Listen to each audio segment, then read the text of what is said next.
So by the end of the study, our results indicated that there were statistically significant differences at post-test favoring words taught with extended and embedded instruction over words receiving only incidental exposure during story reading on all measures.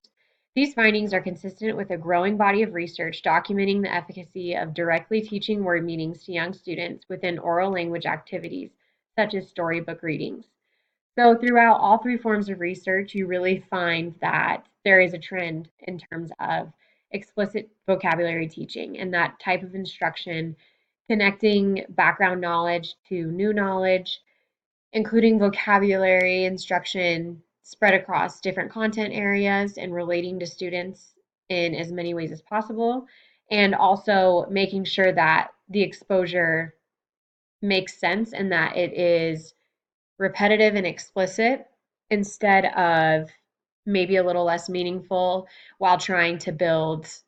the number of words that students know. It's really more about making sure that the ones that we do teach them are solid and that they have a really great understanding. And then that vocabulary will just naturally build as they continue to grow and learn.